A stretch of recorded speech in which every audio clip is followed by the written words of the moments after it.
Alpine Pharmaceuticals in association with Higher Secondary Principals Forum.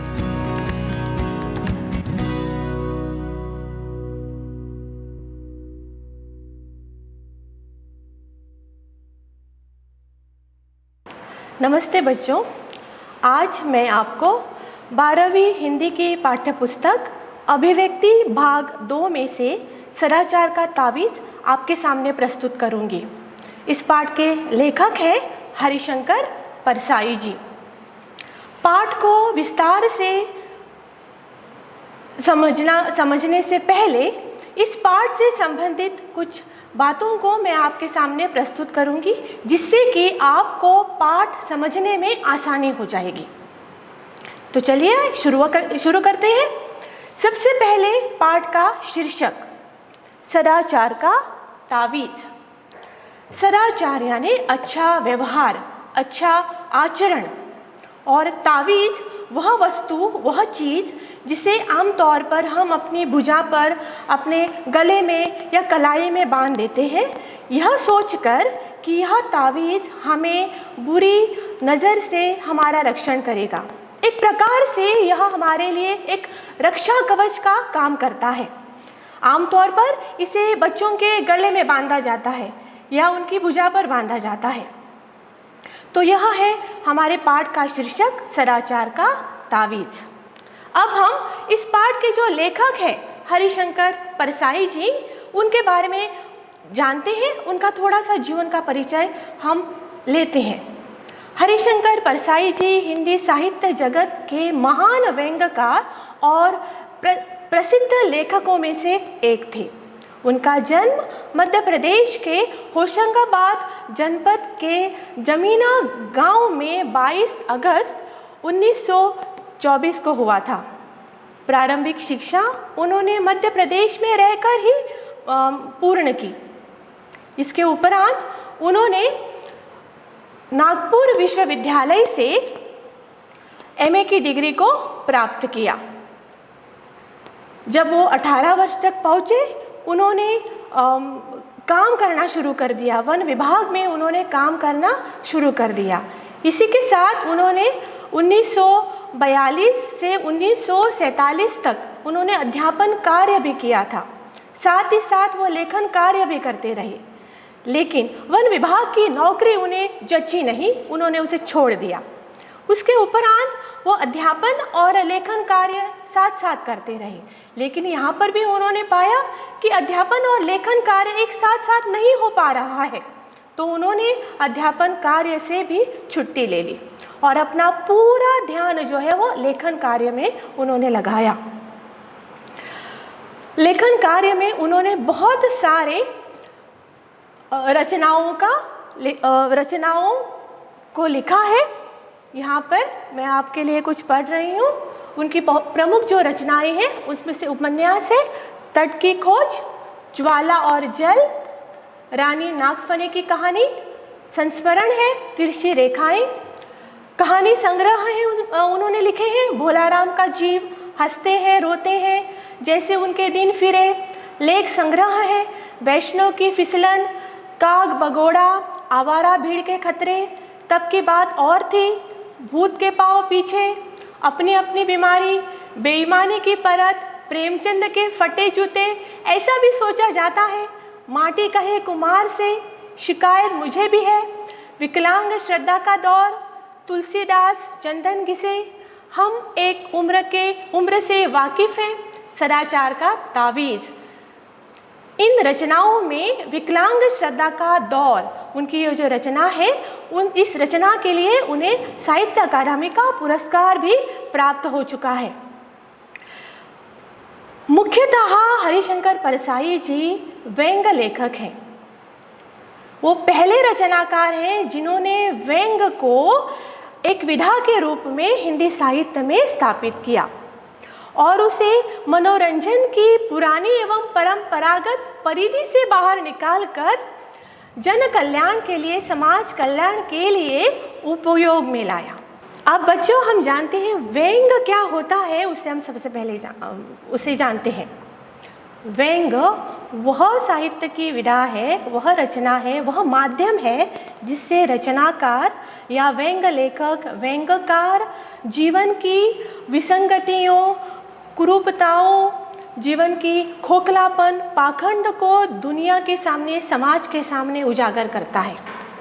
यो तो हम सभी इन परिस्थितियों से, स्थितियों से, इन समस्याओं से, भ्रष्टाचार से वाकिफ होते हैं, लेकिन हम में से कोई भी उसे दूर करने की या उसे बदलने की, उन स्थितियों को बदलने की हम कोशिश नहीं करते हैं। बल्कि मैं ये कहना चाहूँगी कि उन स्थितियों से, उन परिस्थितियों से, उन विद्रूमताओं से, उस असंगतियों से हम एक प्रकार से समझौता करते अपना जीवन जी लेते हैं। यहाँ पर व्यंगकार, व्यंग लेखक अपना दायित्व निभाते हुए नजर आता है। वह अपनी रचनाओं में ऐसी स्थिति, ऐसे पात्र की रचना करता है जिससे कि इन समस्याओं से वह पाठक को सचेत करता है। कहते हैं कि व्यंग निबंध में या व्यंग लेखन में मारक क्षमता जो होती है वो बहुत ही जबरदस्त होती है, और व्यंग सीधे सीधे प्रत्यक्ष रूप से प्रहार न करके अप्रत्यक्ष रूप से प्रहार करता है, और वार जो होता है वह सीधे निशाने की ओर जाता है। और यही कार्य जो है वह हरिशंकर परसाई जी ने अपने लेखन के द्वारा किया है। आज जो पाठ हम पढ़ेंगे, सदाचार का तावीज़, इस पाठ में भी उन्होंने यही अपना दायित्व निभाया है। समाज में जो कुरीतियाँ हैं, जो असंगतियाँ हैं, जो भ्रष्टाचार फैला हुआ है, इस भ्रष्टाचार पर हरिशंकर परसाई जी ने करारा वार किया है, करारा व्यंग किया है, और यह उन्होंने एक लोक कथा के माध्यम से किया है। तो बच्चों, अब हम जानते हैं लोक कथा क्या होती है, उसे थोड़ा बहुत जानते हैं। लोक कथा समाज की वह कहानियाँ होती हैं जिसे मौखिक तौर पर एक पीढ़ी से दूसरी पीढ़ी तक पहुँचाई जाती हैं। इन कहानियों का उद्देश्य एक ही होता है, समझ, ज्ञान, नैतिक मूल्य एक पीढ़ी से दूसरी पीढ़ी तक पहुंचाना होता है। हमारे भारत में बहुत सारी भाषाएं बोली जाती हैं और बहुत सारी भाषाओं में अलग अलग लोक कथाएं हैं। उसमें से मैं आपको कुछ उदाहरण तौर पर यहाँ पर आपको बताना चाहूँगी। अकबर बिरबल की कहानियाँ, पंचतंत्र की कहानियाँ, ये जो कहानियाँ हैं वह लोक कथाएं हैं। और आसान भाषा में मैं आपको एक और उदाहरण देना चाहूँगी। बच्चों को सुलाने के लिए रात के दौरान जो कहानियाँ सुनाई जाती थी वह लोक कथाएँ थी। उनमें सिर्फ ज्ञान, समझ और मूल्य उस एक पीढ़ी से दूसरी पीढ़ी तक पहुँचाए जाते हैं। तो इसी माध्यम की मदद से हरिशंकर परसाई जी ने इस पाठ को के सामने प्रस्तुत किया है। अब इस पाठ की जो लोक कथा है उसे सुनते हैं। एक राज्य में हल्ला मचा, शोर हो गया कि नगर में भ्रष्टाचार बहुत फैल गया है। एक दिन राजा ने अपने दरबारियों से पूछा, कहा कि प्रजा बहुत शोर कर रही है, हल्ला मचा रही है कि देश में, नगर में भ्रष्टाचार बहुत फैल गया है। मुझे तो वह कहीं दिखा नहीं। आपको कहीं दिखा है? आपने उसे देखा है? इस पर दरबारी कहने लगे राजा से, जो चीज आपको दिखाई नहीं दे सकती है वो हमें कैसे दिख सकती है? इस पर राजा कहने लगे, नहीं, ऐसी बहुत सारी बातें हैं जो मुझे दिखाई नहीं देती हैं, लेकिन आप लोग उसे देखते हो। उदाहरण के तौर पर बुरे सपने जो मुझे कभी दिखाई नहीं देते हैं, लेकिन आप तो उन्हें देखते हो। इस पर दरबारी उन्हें कहते हैं, हाँ महाराज, बुरे सपने हम देखते हैं, लेकिन ये सपनों की बात है और भ्रष्टाचार अलग है। फिर भी राजा उनसे कहते हैं, अगर आपको भ्रष्टाचार कहीं पर मिल जाए तो थोड़ा सा नमूने भर के लिए मुझे दिखाने के लिए लेकर आना, मैं भी तो देखूं वो कैसे दिखता है। इस पर दरबारी कहते हैं, हमने सुना है कि वो बहुत बारीक होता है और हमारी आँखों को आपको आपका विशाल रूप, आपका भव्य रूप देखने की आदत हो गई है। हमारी आँखों को आप वह बारीक भ्रष्टाचार दिखाई नहीं देगा, और अगर कहीं पर दिखा भी तब भी उसमें हमें आप ही की छवि, आप ही का रूप दिखाई देगा। लेकिन हमारे राज्य में विशेषज्ञ नाम की एक जाति रहती है, उन्हें बारीक से बारीक चीज भी दिखाई देती है। उनके पास एक खास तरह का अंजन है, अंजन मतलब काजल, जिसे वे आंखों में आंच कर बारीक से बारीक चीज भी देख सकते हैं। कृपया आप उन्हीं को बुलाकर इस बात की छानबीन कीजिएगा। तुरंत विशेषज्ञ जाति के 5 लोगों को दरबार में बुलाया जाता है। राजा उनसे कहते हैं, सुना है कि हमारे राज्य में भ्रष्टाचार बहुत फैल गया है, प्रजा इस बात पर बहुत शोर कर रही है, आपको इस भ्रष्टाचार की छानबीन करनी है, आपको ढूंढना है उसे, वो कहाँ है, कैसे दिखता है, और अगर आपको वह मिल जाए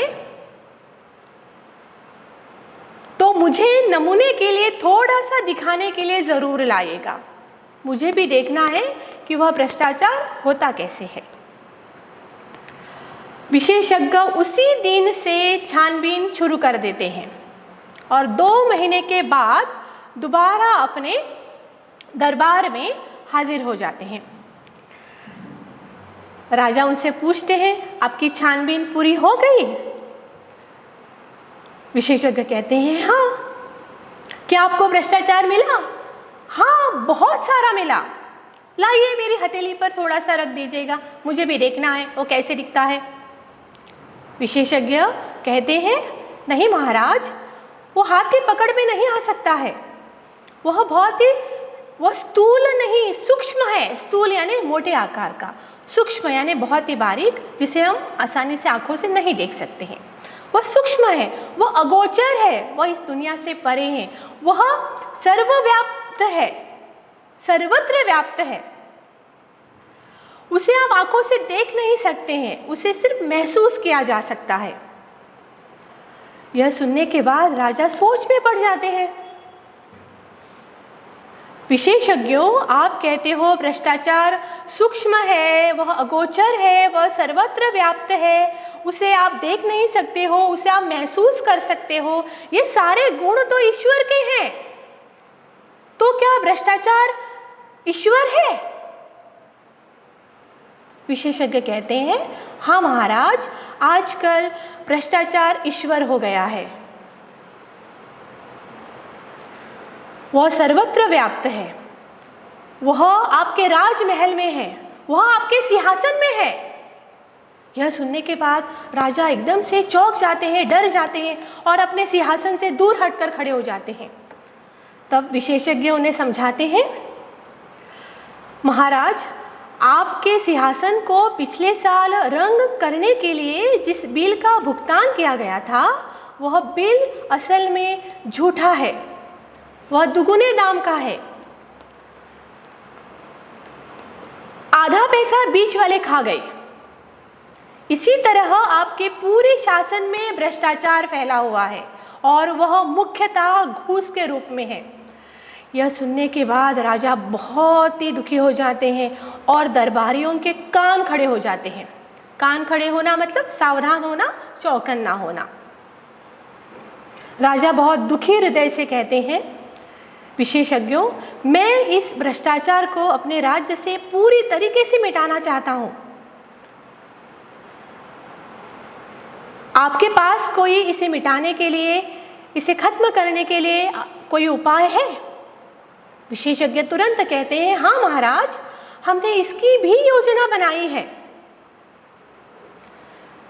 फिर वह राजा को समझाने लगते हैं, महाराज, सबसे पहले आपको आपके राज्य में, अगर आपको भ्रष्टाचार मिटाना है, संपूर्णतया मिटाना है, तो सबसे पहले आपको अपने राज्य में बहुत सारे परिवर्तन करने होंगे, व्यवस्था में बदलाव लाना होगा। वो भ्रष्टाचार के मौके मिटाने होंगे। मौका मतलब वह जरिया जहां से भ्रष्टाचार की शुरुआत होती है, प्रारंभ होता है, जहां से वह पनपने लगता है। सबसे पहले उस मौके को मिटाना होगा। ठेका है तो ठेकेदार है, ठेकेदार है तो अधिकारियों को घूस है। ठेका नहीं होगा तो अधिकारियों को घूस नहीं मिलेगी। इससे वहीं पर भ्रष्टाचार पनपना बंद हो जाएगा। इसके अलावा और भी बहुत सारे जरिए हैं जिससे कि भ्रष्टाचार फैलता है, पनपता है। उन कारणों की भी जांच पड़ताल करनी होगी और तब जाकर भ्रष्टाचार खत्म हो जाएगा। राजा विशेषज्ञों की बात ध्यान से सुनते हैं और उनसे कहते हैं कि आप अपनी योजना यहाँ पर रखो, मैं अपने दरबारियों के साथ उस पर चर्चा करूँगा। विशेषज्ञों के चले जाने के बाद राजा दरबारियों के साथ विशेषज्ञों के द्वारा दी गई योजना पर चर्चा करते हैं, लेकिन उसे अमल में नहीं लाते। दिन बीतने लगते हैं और राजा का स्वास्थ्य धीरे धीरे बिगड़ने लगता है। राजा के बिगड़ते हुए स्वास्थ्य को देखकर दरबारी बहुत चिंतित हो जाते हैं और एक दिन वो राजा से पूछते हैं, महाराज, आपका स्वास्थ्य दिन ब दिन बिगड़ता जा रहा है और इसके लिए मुख्य कारण है वह विशेषज्ञ और उनकी यह योजना। महाराज कहते हैं, हाँ, आपने सही कहा, मुझे रात को नींद नहीं आती। तो इस पर दरबारी कहते हैं, महाराज, ऐसी योजना जिसमें राजा की नींद में खलल पड़े, नींद में बाधा आए, ऐसी योजना को तो नष्ट कर देना चाहिए, उसे आग के हवाले कर देना चाहिए। महाराज उस पर कहते हैं, आपने सही कहा, आपने भी उस योजना को देखा है। मैं अपने राज्य से भ्रष्टाचार को मिटाना चाहता हूँ, समूल नष्ट करना चाहता हूँ। क्या हमें उस योजना को अमल में लाना चाहिए? इस पर दरबारी सभी एक मत हो जाते हैं और कहते हैं, नहीं महाराज, बिल्कुल नहीं। अगर हम उस योजना को अमल में लाएंगे तो हमारे व्यवस्था में बहुत सारे परिवर्तन करने होंगे और उसी के साथ साथ नई परेशानियां, नई समस्याएं उत्पन्न होंगी। इसीलिए हमें उस योजना को अमल में नहीं लाना चाहिए, बल्कि हमें कोई ऐसी तरकीब ढूंढ निकालनी है जिससे कि कोई हेरफेर भी हमें करना ना पड़े, कोई बदलाव भी, कोई परिवर्तन भी ना करना पड़े और भ्रष्टाचार को भी हम नष्ट कर दें। इस पर राजा कहते हैं, हाँ, आपने बिल्कुल सही कहा, मैं भी कोई बिना बदलाव किए, बिना कोई परिवर्तन किए भ्रष्टाचार को मिटाना चाहता हूँ। मेरे जो परदादा थे उन्हें जादू आता था, अगर वो होते तो तुरंत अपने जादू से इस भ्रष्टाचार को मिटा देते, लेकिन मुझे कोई जादू आता नहीं है। अब किया क्या करें? आप ही कोई उपाय ढूंढ निकालो। कुछ दिनों के बाद दरबारी राजा के दरबार में एक साधु को उपस्थित करते हैं और वो राजा से कहते हैं कि साधु ने एक चमत्कारी तावीज़ बनाया है और यह तावीज़ मनुष्य को सदाचारी बनाता है। साधु अपने झोले में से एक तावीज़ निकालकर राजा के सुपुर्द करता है। राजा उसे ध्यान से देखते हैं और साधु से कहते हैं कि आप मुझे इस तावीज़ की विस्तार से जानकारी दे दो और समझाओ कि कैसे आदमी सदाचारी बनता है। साधु महाराज को तावीज़ के बारे में जानकारी दे रहे हैं। बच्चों, आपको यहाँ पर ध्यान से सुनना है। हमारे पाठ का जो शीर्षक है सदाचार का तावीज़, और यहाँ पर तावीज़ की जानकारी दी जा रही है। साधु राजा को समझाते हैं कि मनुष्य के आत्मा में ही ईमान और बेईमानी होती है। विधाता यानी परमेश्वर, ईश्वर जब मनुष्य को बनाता है तब कुछ मनुष्यों की आत्मा में वह ईमान की कल फिट कर देता है। कल यानी वह पुर्जा, मशीन का पुर्जा या पार्ट। तो इस तरीके से वह ईमान की कल कुछ मनुष्यों की आत्मा में फिट कर देता है। कुछ मनुष्यों की आत्मा में वह बेईमानी की कल फिट कर देता है और उसी के अनुसार बाद में हमें मनुष्य व्यवहार आचरण करते हुए दिखाई देते हैं। जिनकी आत्मा में बेईमानी की कल फिट गई है वो बेईमानी ही करते रहेंगे, बेईमानी से अपना जीवन जीते रहेंगे। और जिनकी आत्मा में ईमानदारी की कल फिट की है वह लोग, वह व्यक्ति, वह इंसान ईमानदारी से जीवन जीते हुए नजर आएंगे। इन्हीं को आप आत्मा की पुकार कहते हैं।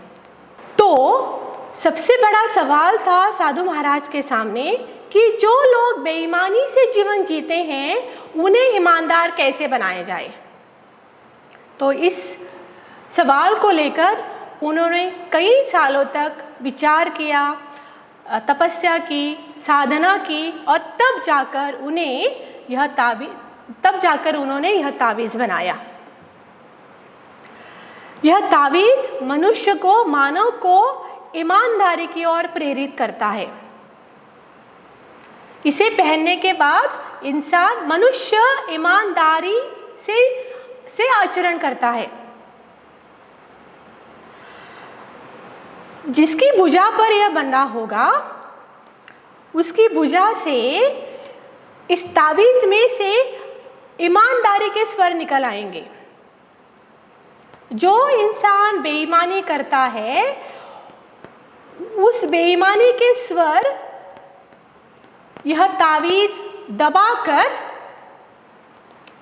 बेईमानी के स्वर दबाकर उससे वह ईमानदारी से जीवन जीने के लिए प्रेरित करेगा। मतलब एक प्रकार से उसकी बेईमानी के स्वर वह दबोच लेगा और उस पर ईमानदारी के स्वर लगाकर उसे ईमानदारी से जीवन जीने के लिए प्रेरित करेगा। तो एक प्रकार से इसे पहनने के बाद मनुष्य ईमानदारी से आचरण करेगा। और जैसे तो आपको मालूम है, जब भी कोई नई चीज़ या नई दवाई बाजार में आती है सबसे पहले उसका प्रयोग जो है वो जानवरों पर किया जाता है। तो साधु महाराज ने भी इस तावीज़ का प्रयोग कुत्ते पर किया था। उन्होंने देखा कि जब यह तावीज़ कुत्ते के गले में बांधा गया, कुत्ते ने चोरी करके रोटी नहीं खाई। इस बात से उन्हें तसल्ली हो गई कि यह तावीज़ सही अर्थ में काम करता है, सही अर्थ में मनुष्य को ईमानदारी से जीवन जीने के लिए प्रेरित करता है। यह सुनने के बाद राजा बहुत खुश हो जाते हैं। सारे दरबारी उठ कर तावीज़ को देखने के लिए आ जाते हैं। राजा बहुत खुश होकर साधु से कहते हैं, मुझे तो मालूम ही नहीं था कि हमारे राज्य में इतने महान साधु हैं, इतने चमत्कारी साधु हैं। हम इस भ्रष्टाचार से बहुत तंग आ गए थे, इसलिए हम इस भ्रष्टाचार को जड़ समेत नष्ट करना चाहते थे और आपने हमारी समस्या का बहुत ही अच्छा हल निकाला, बहुत ही अच्छा उपाय निकाला। हम आपके बहुत आभारी हैं। आप ऐसा कीजिएगा, राज्य की ओर से इस तावीज़ बनाने का एक कारखाना ही खोल दीजिएगा और हमें लाखों नहीं करोड़ों तावीज़ चाहिए। आप उस कारखाने के जनरल मैनेजर बन जाइएगा और अपनी देखरेख में बढ़िया से बढ़िया तावीज़ हमारे राज्य को सप्लाई कीजिएगा।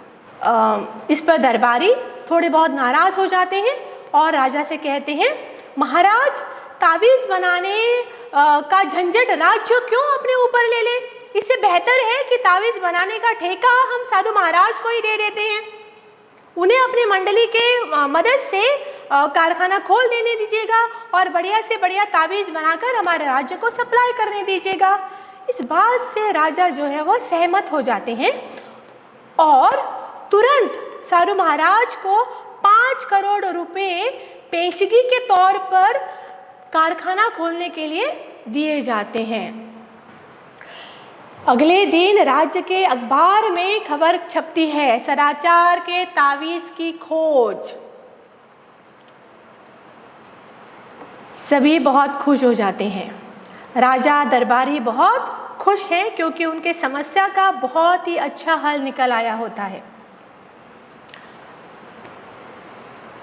सभी सरकारी कर्मचारियों के भुजा पर एक एक तावीज बांध दिया जाता है और कार्य जो है वो चल रहा है। एक दिन अचानक राजा के मन में या उनके दिमाग में उत्सुकतावश यह जानने की रुचि पैदा होती है कि यह देखने की क्या वाकई तावीज़ काम कर रहा है या नहीं। सही अर्थ में तावीज़ लोगों को ईमानदारी की ओर प्रेरित कर रहा है या नहीं, यह देखने की उनमें उत्सुकता जाग उठती है। एक दिन राजा अपना वेश बदलकर एक सरकारी कार्यालय में चले जाते हैं। ध्यान में रखने वाली बात यह है कि उस दिन 2 तारीख थी। 1 तारीख को ही तनख्वाह मिल जाती है। सरकारी कार्यालय में पहुंचने के बाद एक सरकारी कर्मचारी से बहुत सारा काम करवाकर वे उसके हथेली पर 5 रुपए का नोट थमा देते हैं। यह देखने के बाद सरकारी कर्मचारी को बहुत गुस्सा आ जाता है। वह नाराजगी में कहता है, घूस लेना पाप है, भाग जाओ यहाँ से। यह डांट सुनने के बाद राजा बहुत खुश हो जाता है। उसे लगता है हाँ, वाकई ही सही अर्थ में तावीज़ ने लोगों को ईमानदार बना दिया है, कर्मचारियों को ईमानदार बना दिया है। वो ईमानदारी से अपना काम कर रहे हैं, वो घूस स्वीकार नहीं करते हैं। राजा इस बात से बहुत खुश जाते हैं, दरबार में वापस लौटते हैं। कुछ दिनों के बाद दोबारा उनके मन में तावीज़ के छानबीन की उत्सुकता जाग उठती है। दोबारा ध्यान देना है, उस दिन 31 तारीख होती है, महीने का आखिरी दिन। दोबारा राजा अपना वेश बदलते हैं, उसी का सरकारी कार्यालय में जाते हैं और उसी कर्मचारी से बहुत सारा काम बताकर उसके हथेली पर अंत में 5 रुपए का नोट थमा देते हैं। वह सरकारी कर्मचारी अब उस नोट को अपनी जेब में रखने ही वाला होता है कि राजा उसका हाथ पकड़ लेते हैं और उसे बहुत डांटते हैं और कहते हैं कि मैं तुम्हारा राजा हूं, तुम्हें लज्जा नहीं आती कि तुम यह घूस स्वीकार कर रहे हो? क्या आज तुम यह सदाचार का तावीज़ पहनकर नहीं आए? इस पर वह सरकारी कर्मचारी कहता है, हाँ महाराज, आज मैंने पहना है, और अपना आस्तीन ऊपर उठाकर भुजा पर बंधा हुआ तावीज़ वो राजा को दिखाते हैं। राजा को अचंभा होता है, तावीज़ भी पहना हुआ है और यह कर्मचारी घूस भी ले रहा है, ऐसे कैसे? तो तावीज़ के स्वर सुनने के लिए राजा अपने कान जो है वह तावीज़ को लगाकर सुनता है। तावीज़ में से स्वर निकल रहे थे, आज तो ले लो, आज 31 तारीख है। यही एक लोक कथा है जिसके माध्यम से हरिशंकर परसाई जी ने समाज में फैले भ्रष्टाचार, विद्रूपताएं, असंगतियां, उनका वर्णन किया है। उन स्थितियों पर उन्होंने करारा प्रहार किया है। अब इस लोक कथा का, जिसके जरिए हरिशंकर परसाई जी ने उन असामाजिक तत्वों पर वार किया है, उनका विश्लेषण करते हैं। सबसे पहले प्रमुखतः इस लोक कथा के 4 मुख्य किरदार हैं। पहला राजा, दूसरी प्रजा, तीसरा साधु और चौथा है विशेषज्ञ। सबसे पहले हम राजा का विश्लेषण करते हैं। यहाँ पर मैंने स्लाइड पर एक संस्कृत सुभाषित को आपके लिए पढ़ने के लिए दिया है, जहाँ पर राजा कैसा होना चाहिए, उसके उत्तरदायित्व क्या है अपने समाज के प्रति, अपने प्रजा के प्रति, उसे सबसे पहले हम पढ़ते हैं।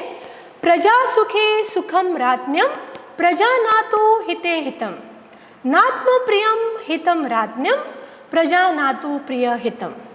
अर्थात इसका अर्थ है प्रजा के सुख में राजा का सुख निहित है, प्रजा के हित में ही उसे अपना हित दिखना चाहिए। जो स्वयं को प्रिय लगे उसमें राजा का हित नहीं है, उसका हित तो प्रजा को जो हित लगे उसमें है। बहुत ही स्पष्ट बात इस सुभाषित के द्वारा राजा के बारे में कही गई है। राजा राज्य का प्रमुख होता है, प्रधान सेवक होता है, और उसका जो जीवन होता है वह सिर्फ अपने प्रजा के लिए होता है। राजा सिर्फ प्रजा के लिए होता है, इसीलिए उसे ध्यान में रखना है अपने प्रजा के हित। उसकी प्रजा सुखी है या दुखी है, इस बात की समझ जो है वह सबसे पहले राजा को होनी चाहिए। यहाँ पर हम शुरुआत से उनका विश्लेषण करेंगे। शुरुआत में देखिएगा, जब प्रजा हल्ला मचा रही थी तब राजा अपने दरबारियों से कहते हैं कि भ्रष्टाचार मुझे कहीं दिखा नहीं है, मुझे कहीं दिखाई नहीं दिया, आपको कहीं दिखा है। यहाँ पर इस बात से यह प्रमाणित होता है कि राजा का अपनी प्रजा पर ध्यान नहीं है। सबसे पहले भ्रष्टाचार राजा को दिखाई देना चाहिए था, जिसे प्रजा ने देखा है। ये कमी हमें इस राजा में दिखाई देती है, और आपको ध्यान देना है यह व्यंग्य निबंध है। हर एक बात पर यहाँ पर हरिशंकर परसाई जी ने व्यंग्य कसा है। पहले राजा की कमी कि उनके राज्य में जो समस्याएं हैं उनसे वह वाकिफ नहीं है, उनसे वह परिचित नहीं है। शोर मचाने के बाद, समस्याओं का वर्णन करने के बाद राजा का कर्तव्य होता है कि वह अपनी प्रजा को उस समस्या से दूर कराए। यहाँ पर राजा ऊपर ही ऊपर दिखावा कर रहा है कि उसे समस्या को दूर करना है। वो बार बार कहता है, हाँ मुझे मेरे राज्य से भ्रष्टाचार को हटाना है, लेकिन उसे गंभीरता से, उस विषय को गंभीरता से वह नहीं ले रहा है, सिर्फ ऊपर ही ऊपर कह रहा है, हाँ मुझे मेरे राज्य से भ्रष्टाचार को हटाना है। यह बात तब साबित होती है जब विशेषज्ञ पूरी छानबीन के बाद अपनी रिपोर्ट को, अपनी छानबीन को राजा के सुपुर्द कहते हैं। उनकी छानबीन ने, उनकी योजना में उन्होंने भ्रष्टाचार को मिटाने का एक कारगर उपाय ढूंढ निकाला है, लेकिन उस कारगर उपाय को, उपयोगी उपाय को राजा अमल में लाना नहीं चाहता, क्योंकि उन्हें मालूम है कि अगर उस योजना को वह अमल में लाएंगे तो उन्हें अपने व्यवस्था में, अपने राज्य में बहुत सारे परिवर्तन करने होंगे, जिससे कि बहुत सारी और सुविधाएं हो जाएंगी, नई नई समस्याएं उत्पन्न हो जाएंगी। उसका सामना राजा करना नहीं चाहते हैं। एक प्रकार से हम देख सकते हैं कि राजा जैसा चला आ रहा है वैसा ही चलने दीजिएगा, इस तरह की मानसिकता उनकी है। हर छोटी मोटी समस्या के लिए वो अपने दरबारियों से सलाह मशवरा करते हैं, उनसे चर्चा करते हैं। चर्चा करना गलत नहीं है। हर समस्या का निवारण करने के लिए, हर समस्या को दूर करने के लिए चर्चा करना बहुत ज़रूरी होता है, लेकिन चर्चा के उपरांत एक ठोस मुद्दे पर पहुंचना बहुत ज़रूरी होता है। तो यहाँ पर चर्चा सिर्फ नाम मात्र के लिए की जा रही है।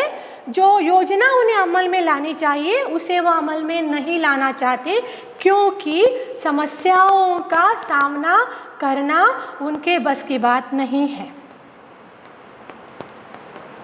यह हो गया राजा का विश्लेषण। अब हमें ध्यान में रखना है कि हमारे वर्तमान समाज में राजा जो है वो नाम मात्र के लिए है और राजाओं का स्थान जनप्रतिनिधि, लोक प्रतिनिधियों ने लिया है। जो नियम, जो उसूल राजा के लिए, अपनी प्रजा के लिए होते हैं, वही नियम, वही उसूल लोक प्रतिनिधियों को भी मानने होते हैं। आज इस वर्तमान स्थिति में भारतीय जनता ने सरकारी शासन, सरकारी व्यवस्था का कार्यभार, दायित्व एक प्रकार से लोक प्रतिनिधियों के कंधे पर सौंपा है। लेकिन वास्तव में हम देखते हैं कि उद्देश्यों की पूर्ति जो है वो बहुत ही कम जनप्रतिनिधि करते हैं। और एक मुख्य बात आपको यहाँ पर ध्यान में रखनी है, जनप्रतिनिधियों में सबसे शीर्ष स्थान जिस जनप्रतिनिधि का होता है वह राजा की भूमिका निभाता है। दूसरा जो पात्र है, दूसरा जो मुख्य तत्व है वह है प्रजा। जैसे राजा के उत्तरदायित्व होते हैं वैसे प्रजा के भी कुछ उत्तरदायित्व होते हैं। प्रजा को भी यह ध्यान में रखना है कि वह अपने राजा का साथ दे। अगर राजा ने कोई ठोस निर्णय उनकी बेहतरी के लिए लिया है तो प्रजा का उत्तरदायित्व बनता है कि वो हर कदम पर अपने राजा का साथ दे। यहाँ पर राजा विशेषज्ञों द्वारा दी गई योजना को अमल में नहीं लाना चाहते, साथ ही साथ यहाँ पर दरबारी भी उसके विरुद्ध हैं, वो भी उस योजना को अमल में नहीं लाना चाहते, क्योंकि वो समाज व्यवस्था में कोई परिवर्तन लाना नहीं चाहते, क्योंकि उन्हें मालूम है अगर परिवर्तन होगा तो थोड़ी बहुत समस्याएं उन्हें झेलनी होंगी। ये बात ध्यान में रखनी है, प्रजा को यह बात ध्यान में रखनी है कि जब भी कोई नई बात शुरू की जाती है, प्रारंभ किया जाता है, शुरुआत में थोड़ी बहुत तकलीफ होती है, थोड़ी बहुत परेशानियां होती हैं, लेकिन वह नई बात अगर लंबे समय के लिए उन पर असर करने वाली है, आगे की पीढ़ी को अगर सुख सुविधाएं होंगी, उनके लिए अगर वह बेहतरी के लिए होगा, तो उस नई बात को, नई योजना को अमल में लाने के लिए पीछे नहीं हटना चाहिए। एक बात और यहाँ पर मैं आपको बताना चाहूँगी, राजा को जो है वह ध्यान देना होता है। राजा को अपनी प्रजा में एक प्रकार से अनुशासन में लाना बहुत जरूरी है। जो प्रजा अनुशासन से कार्य करती है, जो प्रजा अनुशासन से कार्य नहीं करती है, दिए गए काम करने से अपने आप को बचाती है, वह राज्य कभी भी संपन्न नहीं हो सकता है, उस राज्य में कभी प्रगति नहीं होती है। और यही बात जो है हम यहाँ पर इस लोक कथा में देखते हैं। ना ही राजा और ना ही प्रजा अच्छे योजनाओं को अमल में लाना चाहता है। तीसरा यहाँ पर बहुत ही महत्वपूर्ण तत्व है साधु। साधु जो है वो मौका परस्त है। साधु को भली भांति मालूम है, साधु है।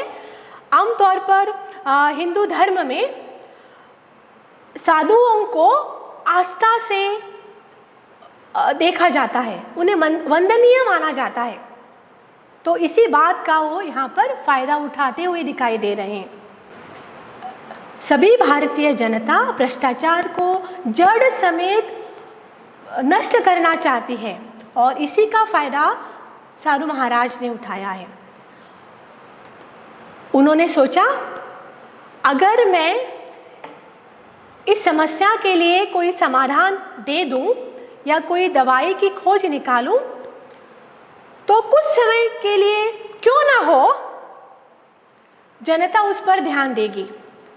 तो यहाँ पर इसी सोच के साथ उन्होंने इस तावीज़ की खोज निकाली और वो राजा के दरबार में प्रस्तुत हो गई। राजा भी यही चाहते थे कि बिना कोई परिवर्तन किए उनकी समस्या का वो हल निकाले।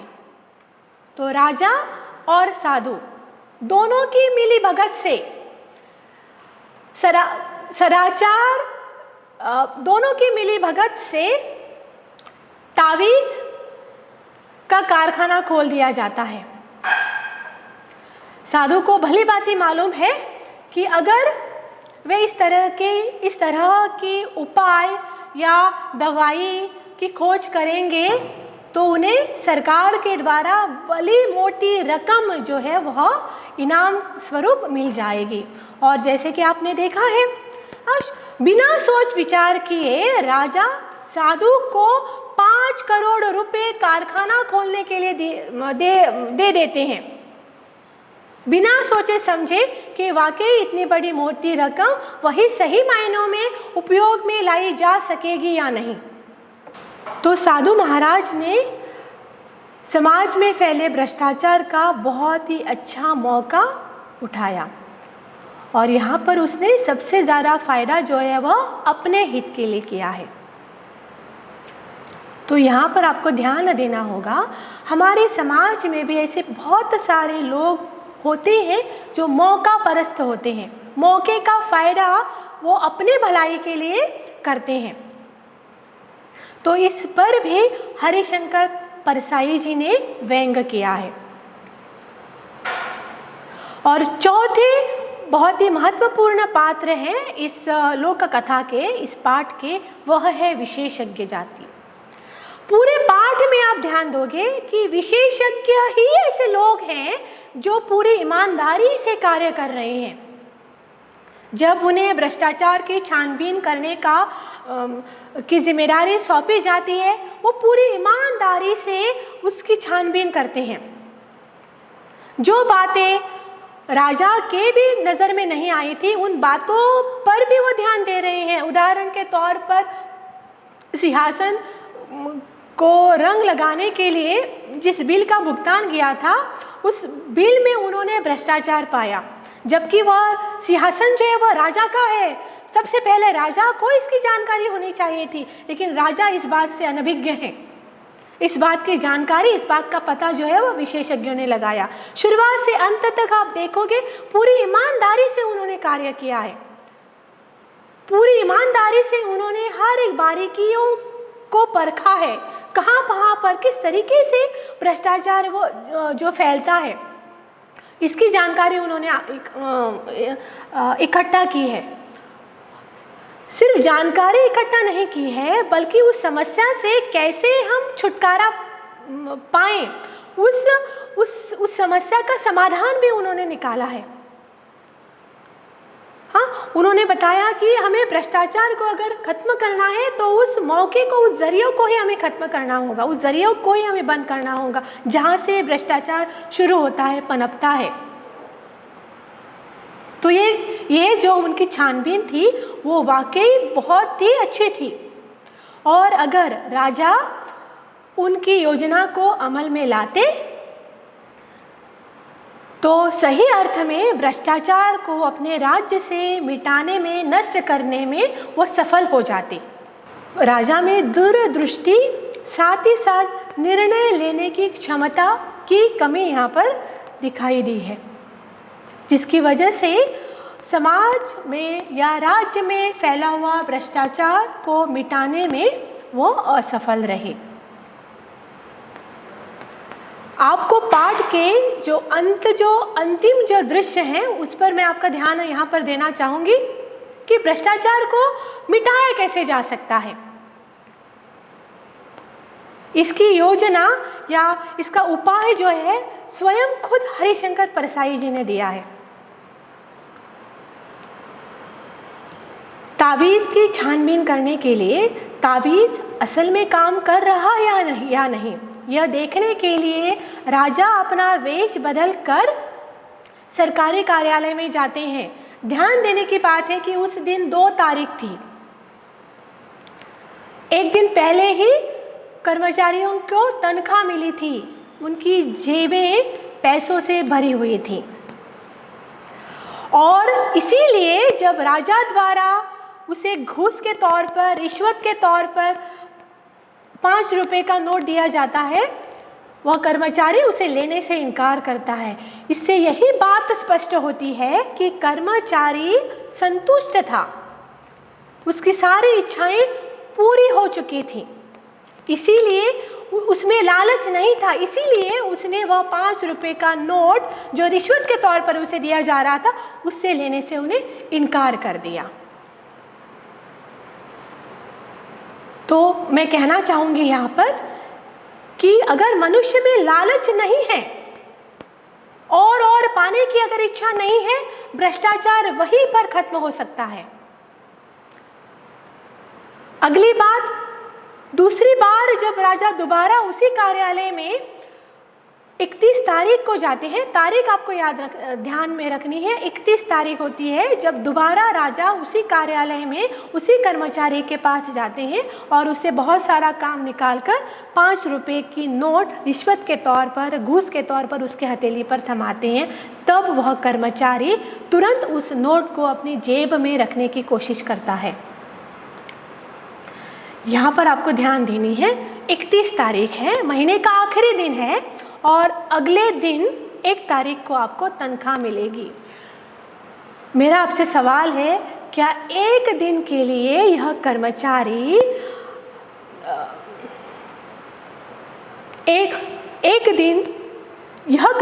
यह सरकारी कर्मचारी एक दिन के लिए इंतजार नहीं कर सकता है? 5 रुपए का नोट जो उसे रिश्वत के तौर पर दिया जा रहा है, उसे वह स्वीकार करता है। वह उसी वक्त यह भी सोच सकता था, नहीं ना मेरी जेब खाली हो, लेकिन कल 1 तारीख है, मुझे मेरी तनख्वाह मिल जाएगी। क्या वह कर्मचारी एक दिन के लिए सब्र नहीं कर सकता है? बिल्कुल कर सकता है। वह मनुष्य की अपनी इच्छा शक्ति पर निर्भर है। अगर मनुष्य अपनी इच्छा शक्ति के अनुसार अगर आचरण करे, अगर वह तय करे, नहीं मुझे घूस नहीं स्वीकार करनी है, ना ही किसी भी कारणवश मुझे घूस रिश्वत देनी है, उसी वक्त भ्रष्टाचार हमारे देश से नष्ट हो सकता है। भ्रष्टाचार को अगर हमारे देश से हमें खत्म करना है, उसे नष्ट करना है, तो हर भारतीय नागरिक का यह कर्तव्य है कि वह घूस लेना और घूस देना बंद करे। वह मनुष्य की अपनी इच्छा शक्ति पर निर्भर है और मुझे यही लगता है कि अगर इच्छा शक्ति शक्तिशाली है तो उसी वक्त, उसी क्षण हम हमारे देश से भ्रष्टाचार को मिटाने में, नष्ट करने में सफल हो सकते हैं। मैंने इस पाठ को आपके सामने प्रस्तुत करने का छोटा सा प्रयास किया है। आशा करती हूँ कि आपको यह प्रयास पसंद आया होगा और इसी आशा के साथ मैं आपसे विदा लेती हूँ। धन्यवाद। Prudent Scholars, powered by Lupin Pharmaceuticals.